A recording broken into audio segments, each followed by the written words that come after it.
nih hatinya nerima dengan konsekuensi jujurnya.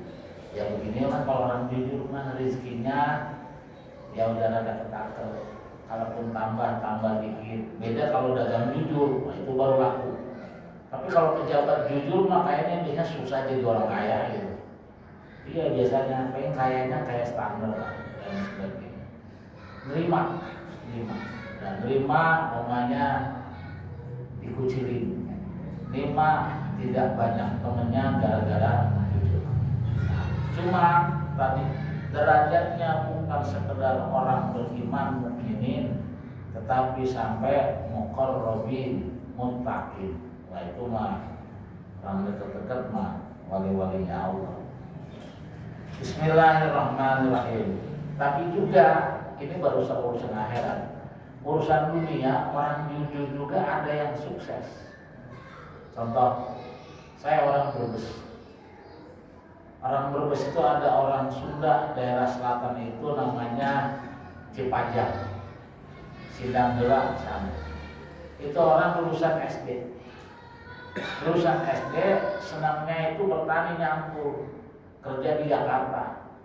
Bikin apa? Nanam rumput golok. Begitu nanam rumput golok, hasilnya bagus karena memang aslinya petani. Bawa dari kampung satu truknya bikin tenda, kerja lagi, banyak lagi sampai bosnya keteteran tenda.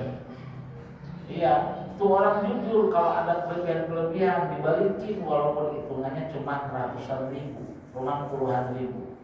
Lama-kelamaan kami orang sangat beruntung banget bosnya, dan itu saya ada tender lagi, kamu deh yang pegang.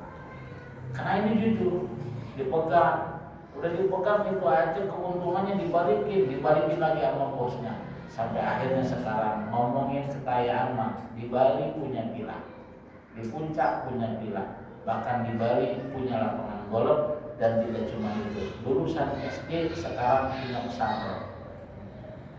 Kiainya manggil, ustadznya manggil, orang dia mau lulusan SD. Itu gara-gara jujur. Makanya ada pepatah Arab, al-amanah tajlibul rizqa wal khiyanah tajlibul faqr.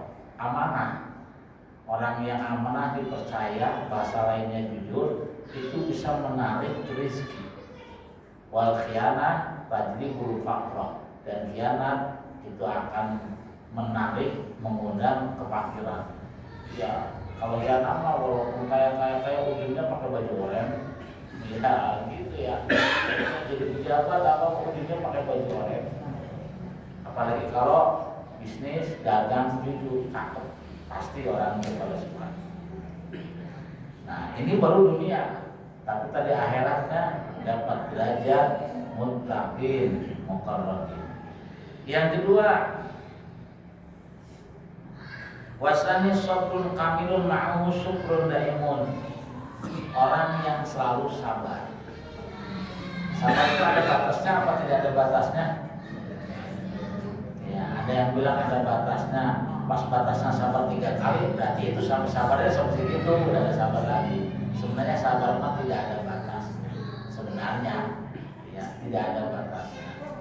Jadi kalau umpamanya bapak-bapak ngajinya rajin, sholat jamaahnya rajin, alhamdulillah tambah banyak kayaknya ini. Ternyata rezekinya mah nggak tambah, berarti pahalanya yang tambah. Iya, pahalanya yang tambah. Kalau umpamanya tambah lagi, ada yang nariyahan, ada yang sholat duha, ada yang baca sholawat. Kok kayaknya nggak berubah begini-begini juga? Itu urusan dunia pasti berubah. Walaupun berubahnya, apakah nanti di masa butuh atau anaknya atau cucunya, pasti. Kenapa saya bilang pasti? Allah itu tidak menyia-nyiakan atas perbuatan hambanya sekecil apapun, pasti dibalas. Kalaupun ternyata di dunia itu nggak dibalas, contohnya siapa? Seperti Nabi Isa. Nabi Isa mah nggak mau dibalas di dunia, sehingga dia masuk umur hidup miskin dan paling miskin sedunia. Tapi di akhirat julukannya Ruhullah. Nabi Muhammad kalau ngomongin paling kaya, gunung aja ditawarin jadi emas. Kita mah kalau punya emas truk aja udah paling kaya setangsel. Ini mau gunung tawarin jadi emas, tidak.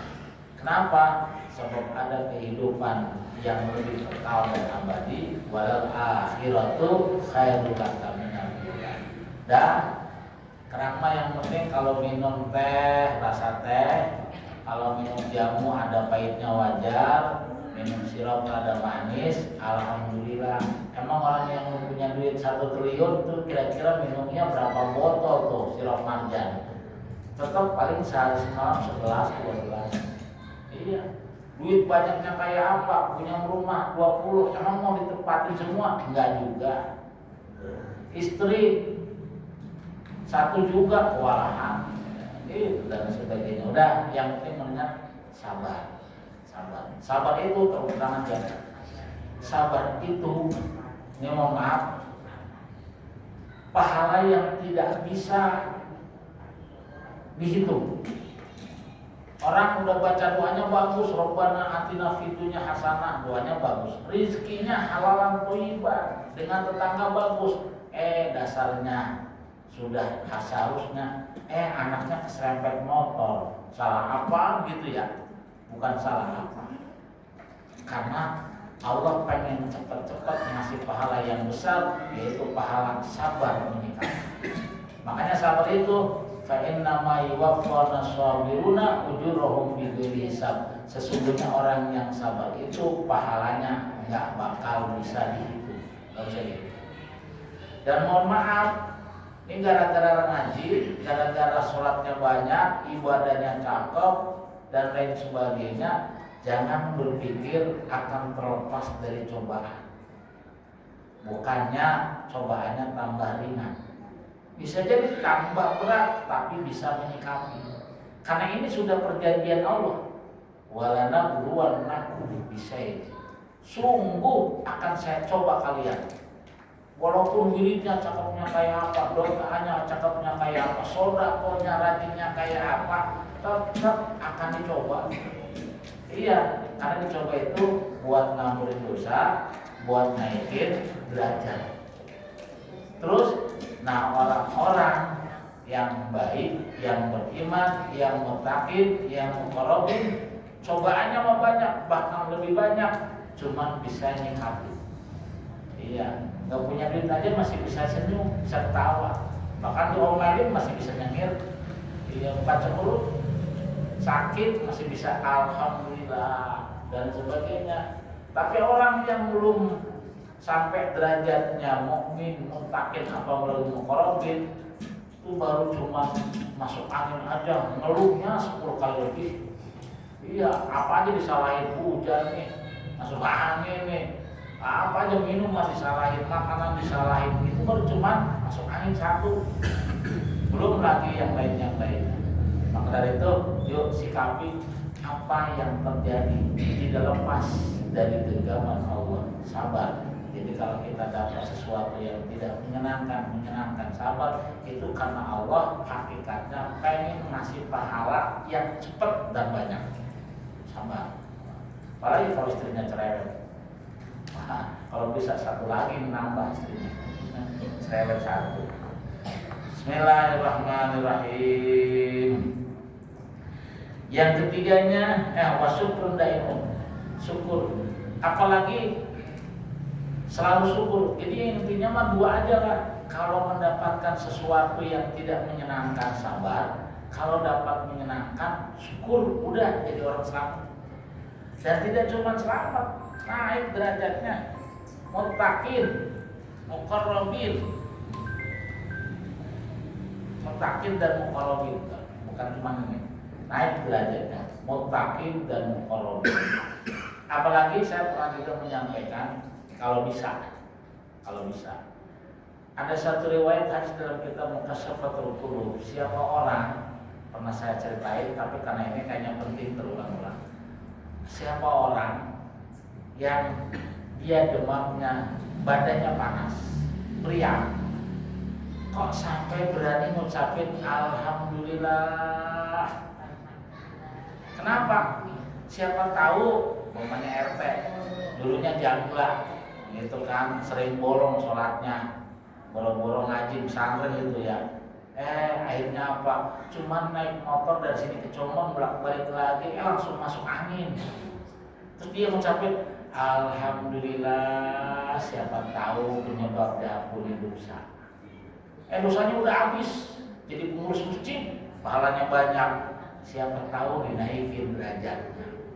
Sampai husnudzon sama Allah begitu, bukan gara-gara ini sini nggak pakai jaket nih. Padahal cuma ke Jombang, balik lagi masuk angin. Cuma itu apa kata Allah? Bilang sama malaikat-malaikatnya, wahai malaikat-malaikat, tuh lihat tuh hambaku.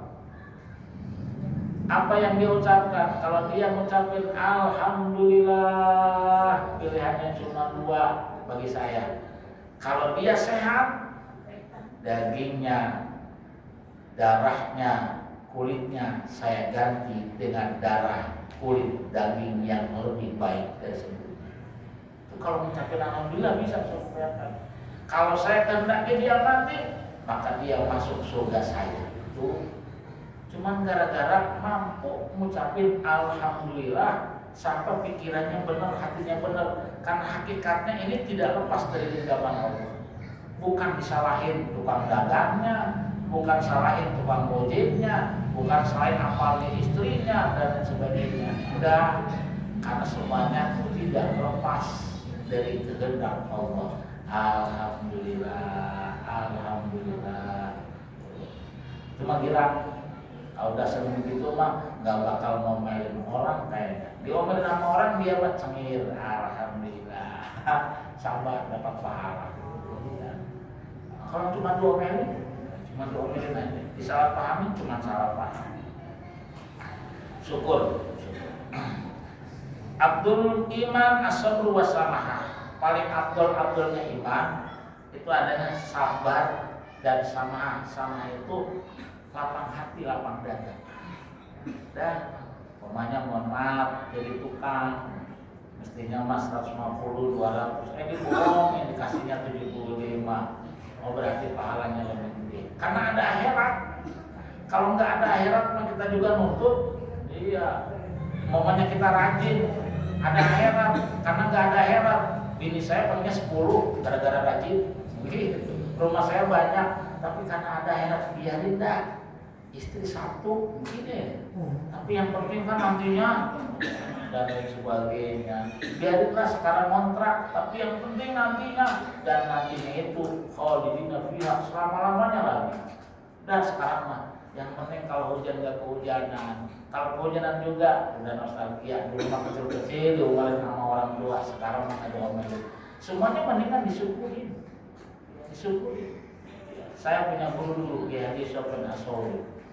Masyarakatnya dia pada tukang suka ngobatin juga orang sakit, konsultasi apapun.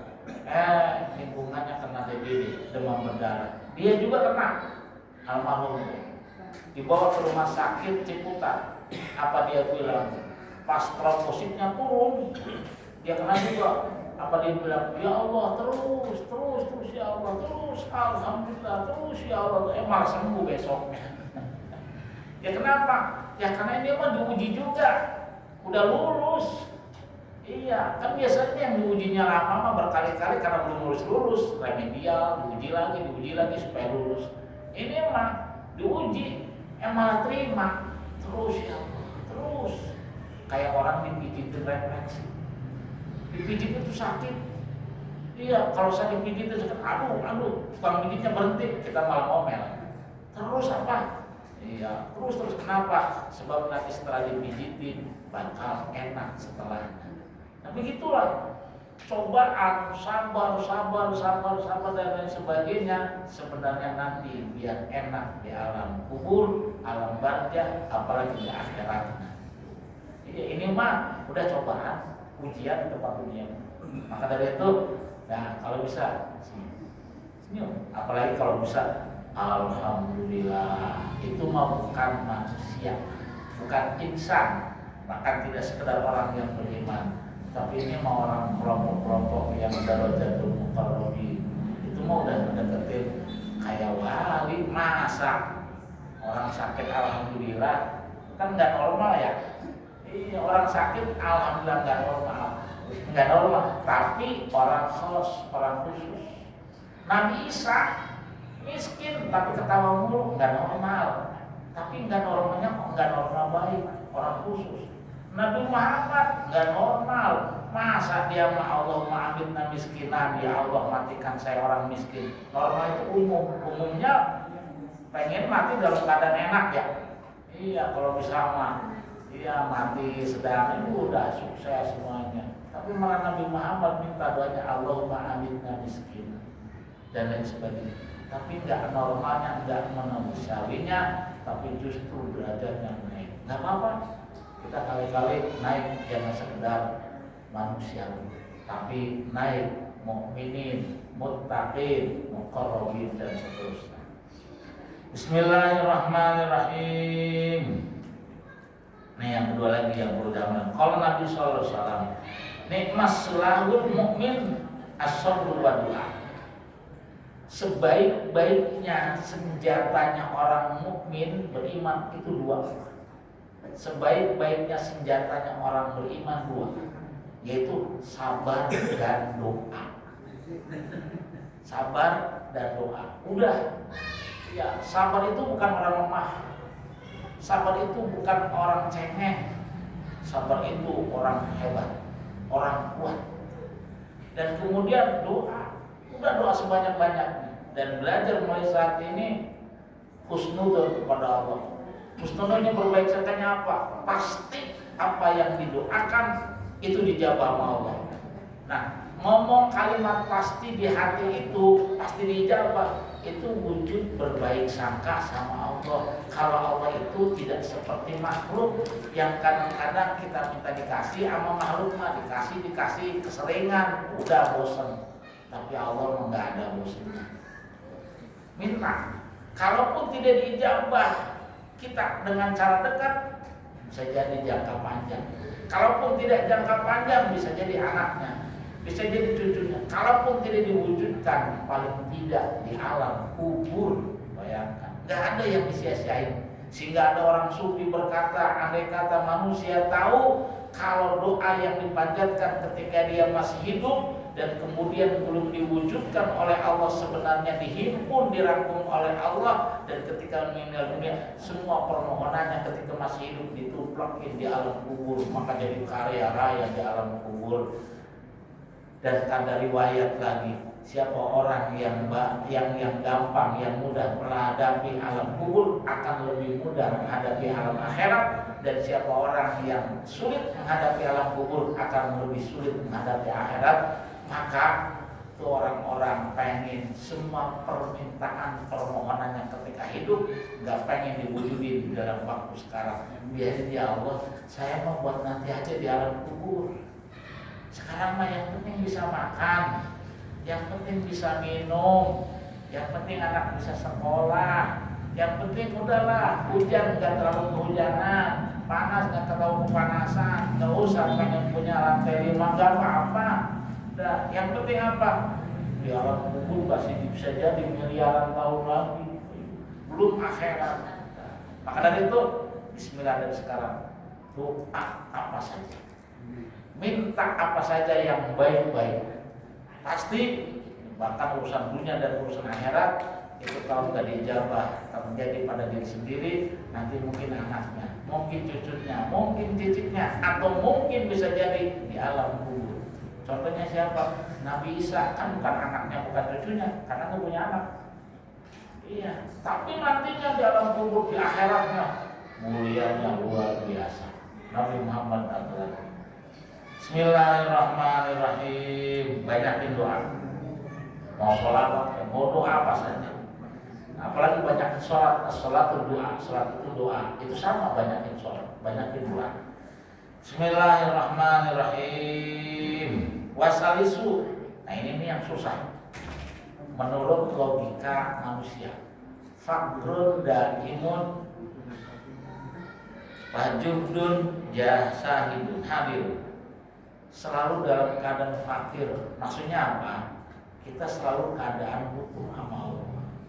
Rizkinya gampang, rizkinya susah, sedang dihormati orang, diremehin orang, tetap kita selalu harus merasa butuh, merasa fakir kepada Allah. Butuh. Jangan ketika sedang enak, kayaknya saya mah gak usah sholat juga gak apa-apa. Buat apa sholat duha? Itu mau buat orang kere. Saya mah gak sholat duha juga, rezekinya banyak. Kalau bisa mah, yang rezekinya gampang biar rezekinya berkah. Yang rezekinya kelihatan berkah biar tambah manfaat lagi. Terus nggak putusnya. Apalagi yang rezekinya susah. Apalagi yang anak istrinya rewel. Yang anaknya baik, istrinya baik aja, biar sampai keturunannya itu menjadi orang yang solehin dan soleha. Apalagi yang anaknya nakal, doa, udah doa, dan selalu fakir, selalu butuh. Nabi Muhammad itu sampai apa? Mati. Selalu doa, bukan cuma buat diri sendiri, buat diri sendirinya mah udah diampuni dosanya yang sudah lewat dan yang akan datang. Kalau buat diri sendiri, tapi Nabi Muhammad sholat, bahkan suatu saat pernah nangis. Siti Aisyah radhiyallahu anha dalam kitab Tasawwurul Qulub kaget. Istrinya yang muda, anaknya sahabat Abu Bakar, kan biasanya kalau istri masih muda mah rada lenjeh gitu ya. Kali yang tahu keluarga siapa? Paling lenjeh. Tahu-tahu mendeketin Nabi Muhammad, udah meledot begitu, tahu-tahu saya pengen sholat. Wudunya cepet-cepet, akhirnya sholat malam. Begitu sholat malam, ketika i'tidal nangis, sujud nangis, rukuk nangis, duduk nangis, kaget. Itu istrinya kaget, istri muda tuh kaget. Akhirnya nanya, ya Rasulullah, ma yabika, apa yang menyebabkan kau menangis? Bukankah dosa-dosamu telah diampuni oleh Allah, baik yang sudah lewat bahkan yang akan datang? Kata Rasulullah, apakah salah? Saya pengen menjadi hamba yang banyak bersyukur. Buat apa nantinya? Buat nyapaatin. Saya berkali-kali suka dicerita di sini.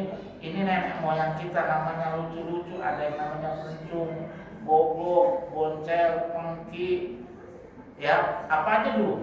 Ada yang kebon minggu, itu nama hari apa nama apa ya? Itu nunjukin bahwa Islamnya belum lama. Yang udah Islamnya udah baru mah dinar itu bahasa Arab, walaupun artinya duit. Bapak RW, nih imam kita, nama-namanya udah nama Islam, tapi yang nama-nama tadi belum. Orang tuanya berarti kayak orang biasa, belum ngerti ngaji sehingga namanya aja pengki, kebon, bendok, boncel, perencung dan sebagainya. Ini sementara kita makan hartanya mereka dulunya. Ada yang sekolah gara-gara menjual tanah, mereka dulu yang berusaha. Nempatin rumah, mereka yang babat alas. Kasihan kayaknya kalau cuma mikirin nasibnya sendiri. Nah, supaya kita nanti bisa menjadi penolong yang nyapaatin leluhur kita, jadilah orang yang plus. Supaya jadi orang plus dari sekarang, doa, sholat sehingga menjadi orang plus, akhirnya bisa nyapaatin, ya Allah, apa tuh? Allahumma ighfir lana wa li walidina wa lil muallimina wa lil masyaykhina. Iya kan abina umumnya bapaknya, anak-anaknya, doa. Kasihan. Apalagi itu yang namanya begitu, kasihan. Kayaknya amalnya belum banyak. Walaupun amal bangsa kayak amal-amal itu mah kita kalah, tapi ibadahnya belum tentu. Makanya yuk kita jangan cuma mikirin diri sendiri, kita jadilah orang yang plus. Buat apa? Buat nolongin keluarga kita. Syukur lingkungannya tertolong, masyarakatnya tertolong. Iya, kayak Nabi Muhammad SAW, saking hatinya bagus, pikirannya bagus, ucapannya bagus, padahal hidup di tengah-tengah paling bobrok sedunia Makkah. Kota Mekah itu semua kemaksiatan ada. Perempuan dijadikan mainan. Anak perempuan dulu lahir dibunuh, udah bobroknya. Tapi kata Allah, wa ma kana mu'adzibahum wa anta fihim, tidak kok saya mengadab suatu kaum sementara kamu ada di dalamnya. Gara-gara ada Nabi Muhammad yang hatinya bagus, pikirannya bagus, ucapannya bagus, nggak diadab. Ini kalau segini bisa jadi Tangsel nggak diadab itu gara-gara dari kampung rawa. Iya, gara-gara ada RT Binar gitu. Iya, kampung rawa gitu. Kelihatannya mah biasanya cuma karena hatinya bagus. Bisa jadi begitu kan ya. Ya, yang lainnya mah lalu pada dugem pada apa RT Binar. Kita cita-cita begitu semua. Maka kalau bisa begitu, insya Allah tidak kalah dengan Yaman, tidak kalah dengan Mesir. Gak apa-apa, ngomong mumpung masih murah, nggak ada harganya. Kita ngomong gini bro. Kenapa? Sejarah mengatakan dulu Yaman itu siapa? Yang sekarang gudangnya ulama, banyak juga wali. Itu dulu siapa? Yaman itu dulu adalah tempat lahirnya Raja Abraha, Raja Habasyi. Siapa Raja Abraha? Yang pengen ngancurin Makkah, Ka'bah. Tapi sekarang tuh bisa berubah. Siapa dulu orang Taif? Mereka adalah orang-orang yang lemparin kotoran sama Nabi Muhammad ketika sedang sholat. Tapi ternyata anak cucunya ada yang jadi imam Masjidil Haram. Terus kita siapa? Kampung rawa. Boleh aja menjadi orang mulia, boleh aja berpikir pengen jadi orang mulia, menggetarkan hatinya pengen jadi orang mulia, dan itu mungkin. Dulu Pamijahan Syekh Abdul Muhyi itu gunung, hutan, emang siapa? Dulu Syekh Abdul Muhyi, dulu Syekh Mansur Cikaruan, kampung. Pesantren-pesantren yang sekarang ada di Jawa Tengah, di Jawa Timur, dulunya bisa dibilang tempat jin buang anak. Sampai-sampai tanahnya kayak nggak laku, akhirnya pada diwakafin. Iya, pohon-pohonnya gede-gede sampai nggak dibeli, silakan kalau bisa nebak mah, karena penghuninya amburadul.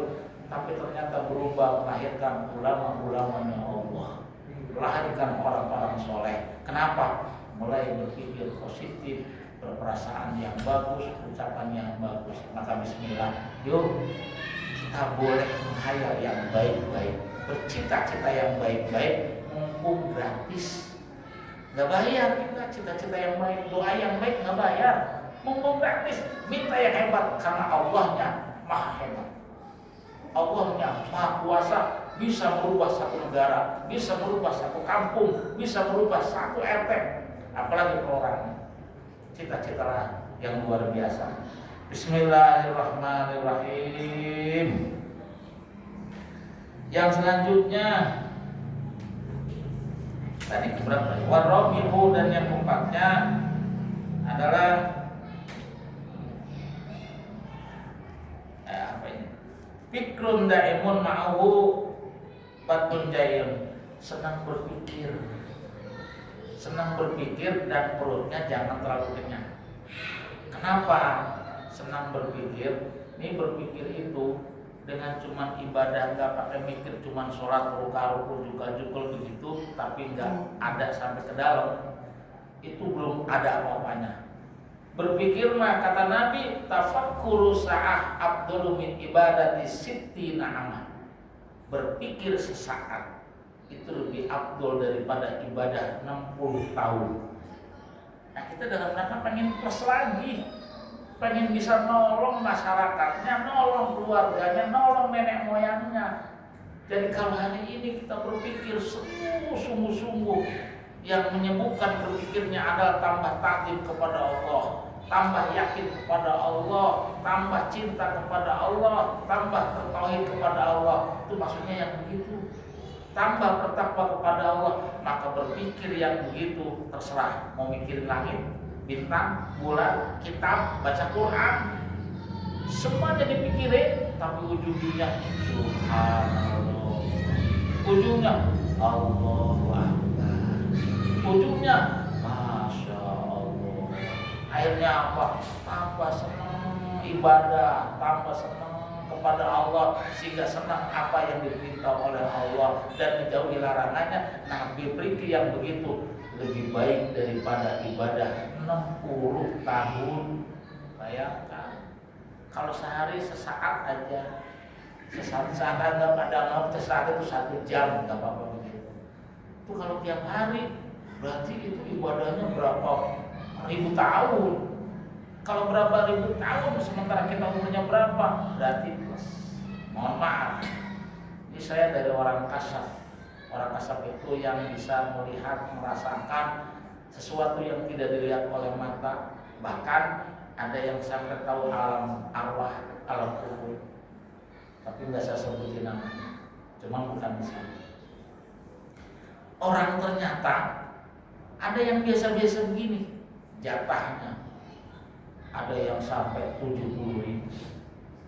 Nariknya kelihatannya orang biasa, ternyata masuk. Ada yang cuma nanti bisa nolong keluarganya, ada cuma bisa nolong buat diri sendirinya. Tuh. Jadi bukan yang penting udeng-udengnya, bukan yang penting julukannya kata orang kiai, ulama, ustaz, bukan. Ternyata itu orang yang disebutin punya jatah nolong banyak orang itu orang biasa. Tapi kasih sayangnya nyaris tidak pernah kelihatan marah. Yang ada kebaikan buat orang, dan kalau mau tidur tidak lepas dari baca sholawat sebelumnya banyak. Ternyata di alam sana dia menjadi penolong yang sampai jatahnya banyak. Dan kita siapa tahu kalau segini jadi penolong semua, waduh, ya kasihan kan, kasihan sama orang-orang yang tadi nama-namanya, atau mau generasi muda yang nggak pada senang haji, tapi kita pengen selamat juga, pengen dapat syafaat Rasulullah. Paling tidak kita juga bisa nolong. Kalau Rasulullah syafaatul ummah mah sedunia bisa disyafaati umat Nabi Muhammad. Nah kalau kita mah siapa tahu satu jamaah berhidayah bareng-bareng reuni masuk surga. Itu gara-gara ini. Nah, makanya ini manfaatnya. Senang silaturahim, ngaji. Kita pinternya nggak sama, ibadahnya nggak sama, khususnya nggak sama, tapi siapa tahu nanti di akhirat saling nolong. Ya Allah, itu kan suka ke masjid mau hidayah. Iya, paham nggak paham? Datang. Paham nggak datang? Paham. Ada syafaat pertemanan. Kata guru saya Al-Habib Syadab bin Mahdi bin Syekh Abu Bakar bin Salim. Ada syafaat pertemanan. Syafaat pertemanan nih. Sampai ini gara-gara saya ketemu, saya cerita Syekh Abdul Qadir Jilani. Ini maraganya para wali. Gimana caranya salah satu jalannya Pak Adinya? Syekh Abdul Qadir itu rajanya para wali, ada orang yang maksiatnya semua kemaksiatan hampir dikerjain. Sehingga begitu dia mati, disiksa dalam kubur, itu siksaannya dari kuburan kedengaran sama orang sekampung. Jadi sekampung nggak ada yang bisa tidur malam. Kalau malam ceritanya dari kubur kedengeran semua. Waduh, ceritanya udah kayak tahu. Akhirnya apa? Enggak ada yang bisa tidur. Akhirnya ngadu ke Syekh Abdul Qadir Jilani, ya Syekh, ini ada orang disiksa. Tolong gimana caranya supaya siksa kuburnya? Emang dia mau orang jahat, tidak kedengaran lagi sama kita. Apa kata Syekh Abdul Qadir Jilani? Dia ada hubungan keluarga. Bisa ya? Terakhir ya. Dia ada hubungan keluarga enggak sama saya? Tidak ada ya Syekh.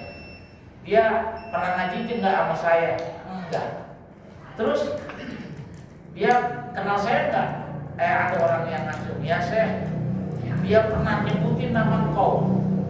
Ketika suatu saat engkau lewat bersama murid-muridnya, saking banyaknya muridnya, itu debu yang berpasir itu kayak orang tabunan.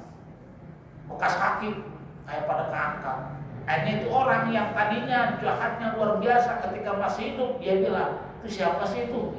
Sampai segitu amat itu pengikutnya. Oh, itu Syekh Abdul Qadir Jilani. Oh, Abdul Qadir. Jadi dia pernah nyebutin nama saya. Iya, kalau begitu dia berhak mendapatkan doa saya. Didoain. Sama Syekh Abdul Qadir Jilani gara-gara pernah nyebutin, apalagi pertemanan.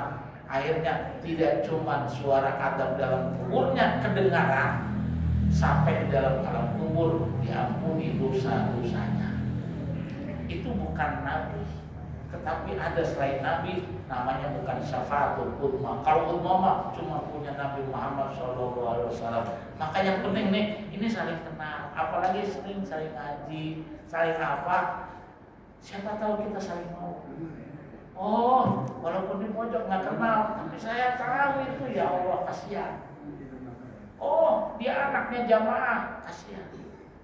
Ya Allah, siapa tahu ada yang diem-diem, bukan yang ceramahnya, tapi yang ngedengerin orang biasa, tapi ternyata ikhlasnya luar biasa, hebat. Siapa tahu dia nanti yang nolong kita. Amin Allahumma amin. Nah ini saja, dan Bismillah. Makanya terus ngaji, paham tidak paham dalam rangka silaturahim, mudah-mudahan silaturahimnya sampai ke akhirat. Amin Allahumma amin. Assalamualaikum warahmatullahi wabarakatuh.